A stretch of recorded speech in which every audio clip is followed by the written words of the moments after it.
Okay, bismillahirrahmanirrahim. Assalamualaikum warahmatullahi wabarakatuh. Okay, malam ni kita malam ni berjumpa lagi dengan saya, Sis Ros. Okay, malam ni saya menggantikan Sis Fazma untuk slot Sarah. Okay. Okay, malam ni kita akan bincangkan tentang umur berapa yang selalunya wanita ni kedatangan haid. Okay, ilmu ni sangat-sangat penting untuk remaja di luar sana maupun kakak ke, mak ke ataupun guru-guru untuk tahu lebih lagi.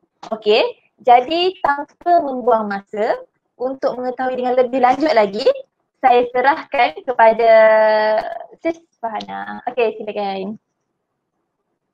Assalamualaikum warahmatullahi wabarakatuh. Minta maaf lah banyak-banyak kepada yang dah join tadi ke yang belum ke kan, terlambat setengah jam hari ni. Okay.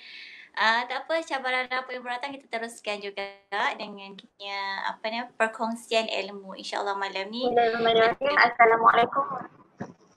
ada ilmu baru kan, ada ilmu baru yang kita dapat insyaAllah dan moga-moga Allahumma salli ala sayyidina Muhammad, moga-moga malam ini malaikat mencurah-curah kita keberkatan, Allah mencurah-curahkan keberkatan ke dalam majlis kita malam ini.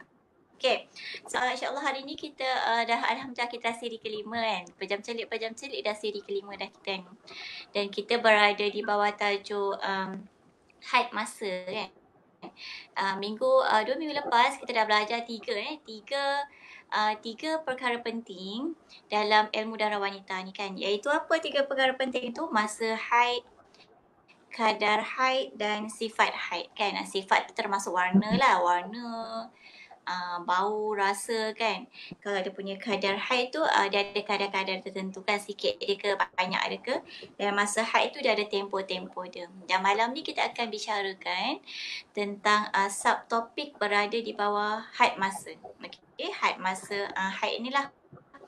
Okay, tadi macam Ros cerita kan, kita akan story tentang anak-anak kita nanti ataupun adik-adik kita yang sekarang ni ataupun anak murid kita ni boleh kedatangan haid pada usia berapa kan. Kalau kita throwback balik, kita punya zaman dahulu kala waktu kita kecil-kecil dulu, kita kedatangan haid tu bila kan. Dan rasanya kebanyakan daripada kita akan kedatangan haid pada usia 11 ataupun 12 tahun. Majoriti lah, kebanyakannya lah kan. Dan sebelum ni pun saya pernah buat satu program di salah satu sekolah menengah lah di Melaka ni. Kita buat survey lah kan. Kita buat survey dekat diorang, tingkatan 3 dan 5 tau. Usia berapa kedatangan haid? Memang kebanyakannya 12 tahun. Dan amazingly adalah ada satu daripada borang survey tu adalah dia cakap, saya tak tahu haid tu apa, saya tak pernah haid.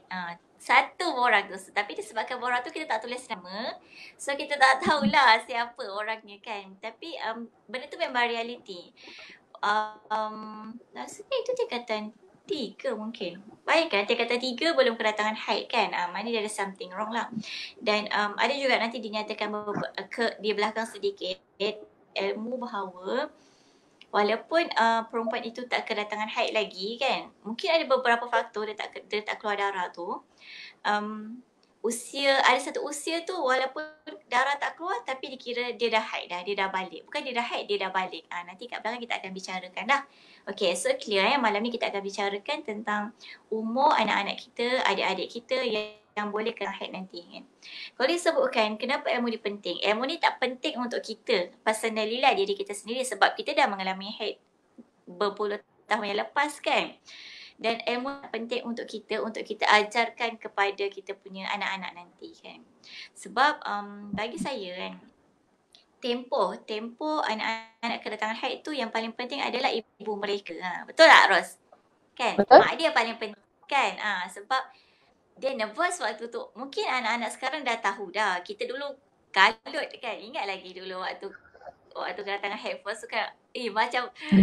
Macam rasa nak mati dah keluar darah tu kan. Tapi budak-budak sekarang mungkin sebab media sosial dah ada kan, YouTube dan sebagainya, diorang dah tahu dah. Dan diorang lebih bersedia sebenarnya. Dari segi luaran mungkin lebih bersedia dari segi pakaian oleh wanita dan sebagainya. Tapi dari segi emosi dia tahu. Dia akan rasa dia dah besar kan.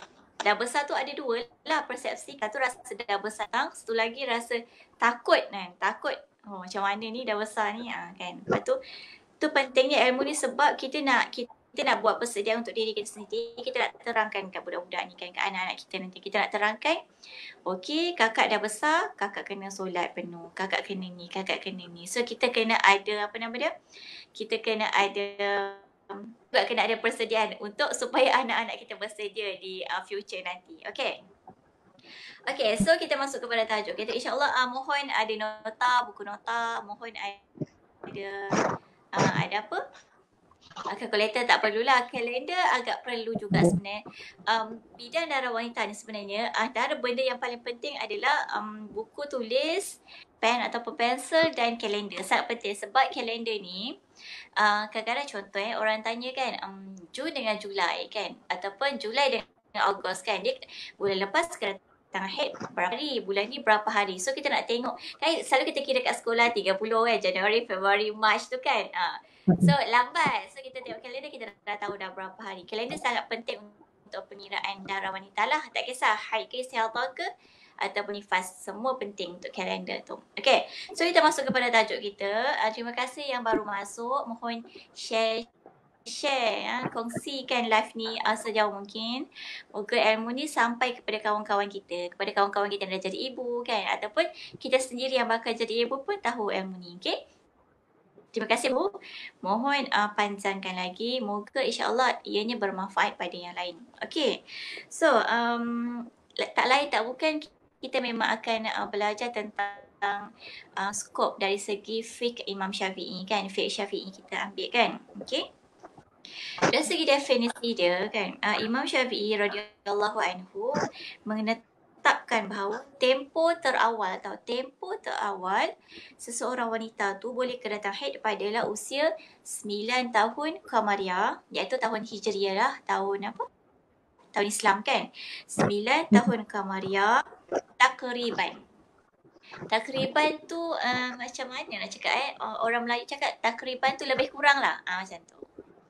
Lebih kurang 9 tahun Qamariyah. Contoh birthday kita 20 Ramadan contoh kan. Tak semestinya lepas 20 Ramadan, pada 20 Ramadan ataupun lepas 20 Ramadan baru dikira sebagai haid, tak. Takriban kan. Takriban ni maknanya mendekati, lebih kurang tu mendekati 9 tahun Qamariyah. Okay, kalau sebut 9 tahun Qamariyah tu bukan Januari, Februari, Muharram, Safar, kita pun dah masuk tahun baru kan. Okay, so Imam Syafi'i menetapkan bahawa usia awal seseorang perempuan tu boleh kedatangan haid pada usia 9 tahun Qamariyah takriban. Okay, so siapa yang dengar ni boleh tulis kat ruang nota tu kan, dekat komen tu kan, komen tu aktif. 9 tahun Qamariyah takriban, maksudnya mendekati 9 tahun. Pun birthday dia 20 Ramadan tu 15 hari sebelum 20 Ramadan, 15 hari sebelum 20 Ramadan darah keluar, dan darah tu menepati ciri-ciri haid. Ianya nampak tak, ada 2 poin penting. Maknanya usia dia 9 tahun takriban, maknanya mendekati 9 tahun takriban. Poin kedua adalah kalau darah keluar 15 hari sebelum hari tarikh lahir dia tu, ia boleh dikira sebagai haid. Poin kedua. Dan poin ketiga adalah 2 ciri. Even dia keluar 15 hari sebelum pun, tapi kalau tak menepati 2 ciri ni tak boleh. Dia bukan darah haid, dia darah rosak. Keluar 15 hari sebelum, okay, take point tu, dan dia menepati 2 ciri ni. Kalau dah menepati 2 ciri ni baru boleh dikira sebagai haid. Okay, so settle lah. 9 tahun takriban, maknanya 15 hari sebelum hari lahir dia, dan dia ada menepati 2 ciri ni. Nanti kita akan cerita 2 ciri ni. Okay, dan orang akan mempersoalkan dapat daripada mana tu Imam Syafi'i menetapkan tu kan. Memang sebenarnya dia tak ada penetapan yang tetap sebenarnya. Usia ni boleh datang haid, usia ni tak datang haid. Tak ada, tak wujud penetapan tersebut. Tapi apa Imam Syafi'i buat adalah istiqra'. Istiqra' atau apa? Ni sekarang ni research. Research. Penyelidikan ataupun survey. You all ingat Imam Syafi'i tak buat survey dulu kan? Memanglah dia tak buat survey Google Form tu kan? So Imam Syafi'i buat dari segi mungkin dia buat rumah ke rumah kan? Dia buat survey. Ketuk rumah ke rumah. Okey, anak puan yang kakak ni umur berapa datang haid? Kakak adik ni umur berapa datang haid? Buat survey kan? Ada kan kuantiti bilangan dia kan? Dan hasil survey, hasil kajian Imam Syafi'i itu mendapati bahawa majoriti wanita pada zaman tersebut, pada zaman Imam Syafi'i kedatangan haid pada usia 9 tahun Kamaria. Tu yang lahirnya tempoh 9 tahun Kamaria tu. Maknanya bukan suka-suka Imam Syafi'i letakkan. Maknanya hasil survey, hasil istiqra' jika research Imam Syafi'i pada zaman tersebut. Okay, so clear Dan itu diambil. Dan itu diambil hingga sekarang penetapan tersebut. Adalah kan? Takkanlah tak ada anak-anak yang datang haid sebelum 9 tahun takriban kan? Takkanlah tak ada. Ada. Mesti ada. Tapi dalam sudut fiqh, nama dia kawaid fiqhiyah, kaedah fiqh. Kaedah fiqh mengatakan bahawa kaedah fiqh ni adalah beberapa kaedah. Contoh kita beberapa banyak hukum, sangat banyak kaedah. Tapi dalam satu kaedah tu dikumpulkan beberapa hukum. Contoh kita ambil satu hukum apa ya? Okay, yakin dia ada dulu buat tesis tajuk ni. Okay, nak biar sungguh bercerita tentang tesis ni. Okay, tesis dia ada tajuk dia, dulu tajuk saya al-yakin, maknanya keyakinan tak akan dipadamkan dengan syak wasangka, dengan sangka-sangkaan. Apa contoh terbaik kan? Contoh terbaik adalah kentut. Apa kentut tu? Kita buang angin, kita ambil uduk. Kita selalu kan? Contoh kita dekat program, contoh kan, kita nak ambil uduk kan, tiba-tiba kita duduk. Ada semua yang lagi ke tak Macam dah kentut, macam belum. Kita selalu macam tu. Poin dia kat situ kita boleh ambil dari segi hukum fiqh. Apa kaedah fikir yang sangat seronok lah sebenarnya. Contoh ni dah tajuk lain dah. Tak apalah, ni ilmu sedikit. Contoh dia cakap keyakinan dipadamkan dengan syak, dengan apa, sangka-sangka kita kan. Okay, contoh dia kita yakin kita dah beruduk. Ada lagi, tapi dah kentut ke belum? Maknanya kita syak kita dah kentut ke belum kan? Ataupun itu jenis orang pertama tau. Jenis orang kedua, macam dah kentut, tapi ada air lain macam tu. So kita tengok, kita yakin yang mana. Kalau kita yakin, kita ambil air semayang. Ada lagi air semayang, so ada air semayang lagi. Ini keadaan darurat lah. Kalau susah nak ambil uduk, batang paip tu kat depan, pergi je lah ambil terus kan. Ini masalah kalau kita berada di overseas, di mana tempat-tempat yang darurat lah. Okay, tu yang dikatakan kawaid fiqhiyah tu. Ada satu kawaid fiqhiyah, kaedah fiqh yang berkenaan dengan tajuk kita hari ini adalah al-nadir al-ma'dum. Al-ma'dum, al-nadirul ma'dum kan. Dia cakap yang jarang-jarang berlaku, benda yang sikit, benda yang jarang-jarang berlaku dikira macam tak ada. Maknanya zaman dulu kan, zaman Imam Syafi'i ada je budak-budak yang kedatangan haid 11 tahun kan. Ada, mungkin tak ramai. Dan tak ramai tu dikira sebagai tak ada. Kat situ, hukum fiqh kat situ lah dia ambil. Mana kita ambil hukum dari segi majoriti. Okay, so itu point. Okay. Kena clear bahawa bukan saya saja penetapan ni, ada hasil istiqra' survey Imam Syafi'i, dan ada yang kedatangan haid awal tapi ini tak dikira. Sebab apa? Sebab ini terlampau sedikit. Benda yang sedikit, benda yang jarang tak dikira sebagai hukum. Ibarat macam nothing lah, tak ada macam tu. Okay, so clear So point tersebut. Okay, seterusnya. Okay, seterusnya dalam kitab Ghayatul Bayan disyarahkan oleh beberapa imam lah kan, daripada kata-kata Imam Syafi'i kan. Ada beberapa imam kan kata-kata Imam Syafi'i kan. Beliau mengatakan bahawa golongan wanita yang paling awal kedatangan haid yang pernah saya dengar, saya Imam Syafi'i adalah golongan wanita tihama. Wanita tihama adalah yang paling awal keluar haid. Ketika mereka berusia 9 tahun. Apabila seorang wanita melihat darahnya kurang daripada umur ini, ianya dikira sebagai darah fasad. Mana tak ada kena-mengena dengan darah haid. Wanita apa tadi? Wanita tihama. Yang paling awal keluar darah haid. Okey, seterusnya. Seterusnya ada satu ni bukan teka-teki lah. Macam teka-teki tapi sangat menunjukkan. Okey. Beliau mengatakan bahawa saya pernah melihat, dengan betul-betul ni berkenaan matematik. Saya pernah melihat seorang perempuan sudah bergelar nenek, okey, nenek pada usia 21 tahun. Power tak? Kan? Dia 21 tahun dia dah jadi nenek tau. Cuba bayangkan. 21 tahun jadi nenek. Kita dah 21 tahun bayang apa lagi kan? Okey?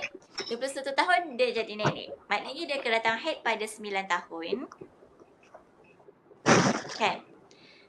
Dan dia berkahwin 9 tahun. Lepas tu 9 tahun dia dah dapat baby. Lepas tu anak dia pula kedatang haid 9 tahun lagi. Tambah 9 dah 18 ataupun 20 kan. Maknanya anak dia tu yang haid 9 tahun tu kahwin dan dapat baby. Faham tak? 9 tambah 9 mungkin kahwin 9 tahun dan dapat anak mungkin dalam setahun macam tu kan. Dah 21 dia dah dapat cucu. Faham tak? Faham kan? Dia menunjukkan bahawa 9 tahun. 9 tahun. Faham tak Ros? Faham. Kan, maknanya 9 tahun tu memang sebab tu kita kan sekarang orang isu apa hari tu famous kakak kondom dan sebagainya sangat menjijikkan kan. Sebab tu kita sangat menekankan ilmu tentang inilah apa ni Dex. Ilmu menjaga aurat, ilmu aurat lah penting kan. Selain dia sebab pedofilia tu kan.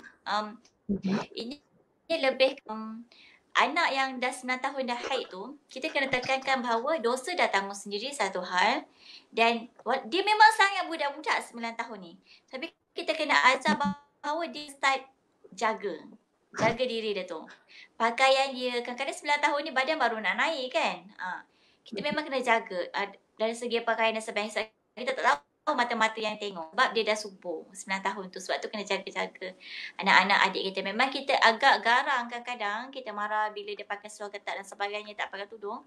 Tapi ini untuk kebaikan juga. Selain sebagai dosa dan kita nak mengelakkanlah dari segi jenayah-jenayah yang macam tu kan. Okey? Maksiat-maksiat macam tu. Okey, seterusnya.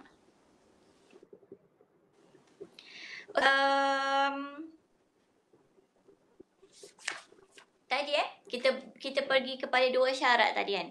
Walaupun dia datang haid takriban 15 hari before kan, 15 hari sebelum hari birthday dia tu. Walaupun dia keluar waktu darah tu, tapi dia masih kena menepati 2 syarat ni. Apakah syarat tersebut? Kalau dia keluar 15 hari sebelum, tapi ianya tidak menepati 2 syarat ini, maknanya ia tak dikira sebagai haid. Ianya masih dikira sebagai darah fasad. Okay, so syarat ni apakah 2 syarat ni? Mana-mana pun bincang 2 syarat ni, Jasin dah muak dengar kan? 2 syarat ini di mana-mana sahaja. Okay? Apakah syarat ini? Yang pertama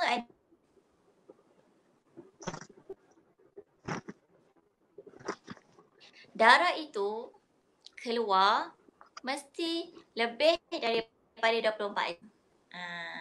Okay? Darah itu mesti keluar lebih daripada 24 jam. Maknanya kalau darah tu keluar kurang 24 jam sebagai darah haid. Ianya sebagai darah fasad ataupun darah istihadah lah. Okay. Dan seterusnya adalah darah tersebut mesti tidak 15 hari. Kalau lebih 15 hari jadi darah apa Ros?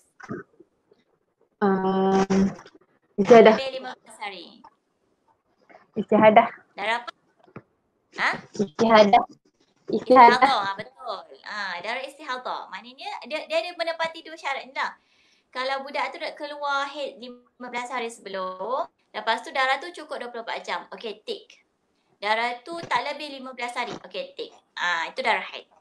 Kalau lebih 15 hari bukan, kalau kurang 24 jam pun, maknanya mak-mak kena care. Ni kalau mak tak belajar, mak tak tahu, dia tak tahu benda ni. Asyik keluar darah je. Okay, kakak dah haid. Okay, dah. Macam tu kan. Kena belajar. Mak kena belajar dan ambil tahu anak ni. Okay. Itu 2 syarat tu. Kena menepati 2 syarat tersebut. Okay. Seterusnya, ada satu kita bagi sikit lah kan. Kita cerita post-op menopause kan. Dia termasuk dalam tajuk ni tersebut. Menopause. Biasanya orang menopause usia berapa kan. Kakak saya ada juga dapat soalan daripada orang-orang tanya kan. Mak dia kan. Dan menurut Imam Syafi'i kan, usia putus haid. Orang putus haid ni, perempuan yang putus haid ni, kita panggil Ayisah. Macam tu. Orang Arab lah. Ayisah. Dalam Quran ada, tak ingat surah apa. Ayisah ni adalah dah putus haid, dah menopause lah. Nama dia Ayisah kan. Dia cakap Imam Syafi'i mengikut pendapat yang asah, pendapat yang paling sahih lah kan. Dia putus haid majoriti adalah 62 tahun. 62 tahun majoriti. Okay. Aisyah tu lah pada usia 62 tahun. Sementara tu ada ulama mengatakan 60 tahun ataupun 50 tahun kan dalam kitab Matlaq Badrain kan. Dan menurut Imam Mawardi, actually tak penetapan usia berapa kan haid ni habis. Beliau mengatakan bahawa selagi mana wanita tu masih hidup dan darah tu keluar dan ciri tersebut yang dikira sebagai haid. Macam itulah menurut Imam Mawardi.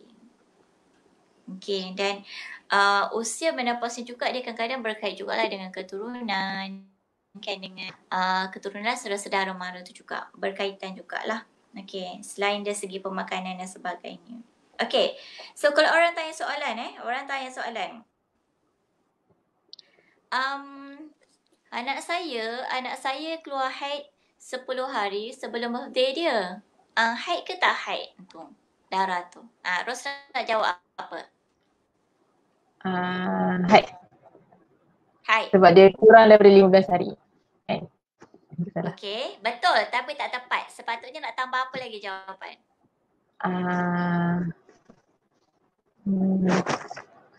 Kurang. Yang dua tu. Dua syarat. Okey, yang 2 syarat tu, satu yang umur dia yang 9 tahun tu kan? Ya tak? Tu yang pertama. Yang syarat 2 tu. Syarat 2. Okey, satu lagi apa tadi? Yang kurang tadi Ros jawab betul. Maknanya anak saya kan keluar 10 hari sebelum kan. Okey, betul haid. Tapi kena tengok juga. Kita tanya balik. Anak puan tu darah dia keluar cukup 24 jam tak? Ataupun darah anak puan tu keluar lebih 15 hari ke tak? Kalau cukup tu baru settle, baru dikira sebagai darah haid. Okay, so itu point dia. Tapi kena dia ada belakang tu sikit lagi. So kena detail sikit lah benda tu. Okay. So sebelum kita menamatkan kita tambah sahaja lagi. Okay, kadang-kadang ada, contohnya kita berbalik kepada yang tadi kan yang ada satu survey rare tu kan daripada adik daripada salah sebuah sekolah tu kan. Dia cakap, saya tak tahu haid apa. Ingat lagi memang sangat baca dia punya feedback tu sangat terkesan lah sebab dia cakap, saya tak faham pun ustazah terangkan apa. Saya tak tahu pun haid tu apa. Sebab keluar haid. Keluar darah haid lah, dia cakap macam tu. Saya tak faham ustazah cakap apa. Ya Allah, waktu baca tu kan macam, ya Allah sebabnya kan macam, yelah dia tak pernah mengalami, sebab tu dia tak clear. Apa ni macam warna, dia tak pernah mengalami benda tu kan. Okay. Dan adalah, memang ada soalan. Orang tanya, okay. Apa ni? Kalau seseorang wanita tu, anak perempuan kita lah, remaja tu, usia dia dah 18 tahun tau. Dah 18 tahun. Tapi dia tak kahwin. Dia masih mengingatkan bahawa dia belum balik. sebenarnya kan. So solat pun cula-cula, so aurat pun tak kisah sangat kan. Sebenarnya kes unik yang macam ni, kes yang agak rare macam ni, walaupun usia dia sudah 18 tahun, 21 tahun, walaupun dia tak keluar darah lagi, dia punya sempadan balik dia adalah pada usia 15 tahun. Tingkatan berapa 15 tahun ni? Tingkatan 3 kan? Maknanya walaupun darah tak keluar, contoh umur 16 darah dia tak keluar kan? Sebenarnya dia dah balik dah. Sebab dia dah umur 15 tahun. Mana anak-anak kita yang darah tak keluar walaupun usia lebih, dia dah dikira sebagai balik. Maknanya taklifat penanggungjawatan dia tentang ibadah-ibadah tu dah jatuh dekat dia dah pada usia 15 tahun walaupun darah tak keluar. Dan ada dibincangkan dah kenapa darah tu tak keluar. Ada beberapa dibincangkan, contoh dia kadang-kadang sebagai haid sebab darah dia, kadang-kadang ada yang tak keluar langsung darah. Ada yang darah keluar tapi terlampau sikit. Maknanya tak cukup pun 24 jam. Tu tak dikira sebagai haid sepatutnya kan. Tapi sebab usia tahun dikira sebagai haid juga. Dan darahnya keluar setahun sekali. Ada juga yang darah keluar setahun sekali. Ada. Ataupun tadi darah dia sikit-sikit kan. Dia cakap kadang-kadang masalah darah atau tak keluar kan, dia ada 2 lah. Ada 3 dia nyatakan. Yang pertama adalah kulit selam mungkin agak tebal. Agak tebal dan ianya mengganggu lah. Ianya mengganggu dan menutupi faraj tu. So darah tak keluar. Tak berapa faham sangat sebab tak berapa sebab kita bukan orang Medan, tapi ianya sebagai cetusan untuk kita cari penyakit ni lah kan, kalau ada kalangan kawan kita ataupun anak-anak kita macam tu kan. Okay. Yang pertama mungkin darah ada lah kan. Darah ada tapi dia tak keluar sebab selaput. Maknanya dinding tu lah, kulit selaput rahim tu terlampau tebal sampai dia tutup faraj. Maknanya tak boleh nak keluar darah tu. Dua kemungkinan saluran urat darah tersumbat. Ada juga saluran urat darah tersumbat kan. Mungkin disebabkan kolesterol. Boleh macam tu Mungkin disebabkan kolesterol. Tekan begitu. So kena berjaga-jaga dari segi obesiti dan sebagainya, mungkin akan efek juga kan. Dan selalu juga dengar kan kalau tak sure lah. Tapi dari segi kesuburan dengan obesiti ni. Okay, yang ketiga adalah tidak ada lubang bagi saluran darah haid. Mungkin berpunca daripada pertumbuhan organ yang tak lah dicakapkan kemungkinan. So kadang-kadang darah tak keluar tu bukan sebab tak ada rahim. Ada kes tak ada rahim ada kan. Agak rare. Apa tak nama penyakit tu tak ingat tapi agak rare. Mungkin kebanyakan daripada kita, even darah tak keluar, mungkin ada darah tu ada tapi dia tersumbat, dia tak boleh keluar. Sama ada selaput terlampau tebal ataupun tersumbat ataupun apa tadi? Ada lubang tu macam mana? Tidak ada lubang sebab ada pertumbuhan organ yang tak normal dekat kita punya area situ. Itulah tentang kenapa kan? Bukan kenapa. Usia sempadan kalau anak tu tak keluar darah tapi 15 tahun dia dah kira balik. Maknanya dan sebagainya. Mana tak adalah cakap kita tak keluar darah lagi kan. So tak apa. Tak 15 tahun kira dah balik. Semua dah besar dah 15 tahun. Maknanya dah kena menjaga dari segi aurat. Okay. So rasanya untuk malam ni itu sahaja. Agak clear rasanya. Dan nanti boleh try untuk further information kan, beberapa point tentang menopause, Aisyah tadi. Mungkin faktor-faktor boleh try cari lagi maklumat tentang faktor menopause contoh kan. Ataupun faktor-faktor anak-anak kita cepat datang haid kan. Kadang-kadang 10 tahun dah keluar darah, mungkin ada faktor-faktor dia. Dan apa yang saya lihat semenjak ni adalah anak-anak kita agak cepat ke datang haid. Kalau kita dulu kan 12 tahun kan dah janam kan. Waktu tu biasalah dah janam kan. Sekarang dah keluar sang awal. 9 tahun tu boleh datang haid 9 tahun tapi agak awal sebenarnya. Dan kebanyakannya kalau ditengokkan adalah dari segi fizikal, agak kewanitaan, fizikal anak tersebut dan pemakanan juga. Dan pembaca salah satu faktor kedatangan haid awal adalah makan makanan segera, fast food. Ada juga pernah terbaca, wallahu alam, tapi pernah terbaca juga. Dan rasa memang sangat setuju dengan makanan kita, sangat memberi kesan kan kepada kesihatan kita juga. Okay, rasanya malam ni itu sajalah. Kalau ada apa-apa soalan ke, boleh jadi pesan. Okay. So far kita tak ada soalan lagi lah sekarang ni kan. Okay. Okay, so kita tamatkan je lah kan. Okay, dengar tak? Okay. Okay, Terima kasih lah yang tengok. Okay, tu je lah sekadar perkongsian kita malam ni tentang had umur, iaitu datangnya haid tu kan. Macam tadi kan cakap Fana dah cakap tadi kan. Dia mesti 15 hari sebelum umur dia 9 tahun dalam kalender Islam kan. Lepas tu dia punya darah tu mesti dalam tempoh 24 jam kan. Lepas tu dia punya haid tu 15 hari. Dia adalah kriteria dia yang baru dikira sebagai darah haid. Sebenarnya ilmu ni sangat-sangat penting untuk kita tahu sebagai tak kisahlah sebagai macam kita memang letak ni dah kan, tapi persediaan kita mungkin sebagai seorang ibu, kakak kepada adik-adik dan sebagainya kan. Sebabnya kita kena tahulah benda ni. Mungkin nanti ada je orang kata kita ni kakak-kakak macam mana kita dah haid ke? Tapi cuba bayangkan kalau kita tak ada ilmu ni, macam mana kita nak jawab? Jadi rasa perkongsian malam ni sangat-sangat bermanfaat dan sangat-sangat berguna lah sebagai kita persediaan untuk menjawab segala soalan-soalan yang pelik-pelik yang akan ditanya nantilah. Okey, itu saja daripada kami untuk malam ni. Sesungguhnya yang baik tu datang daripada Allah dan yang kurang tu daripada kelemahan kami sendiri. Saya nak minta maaf sekali lagi atas kelewatan kami pada malam ni disebabkan oleh masalah teknikal lah. Okey, saya rasa itu saja daripada kami malam ni. Assalamualaikum. Jumpa lagi. Waalaikumsalam.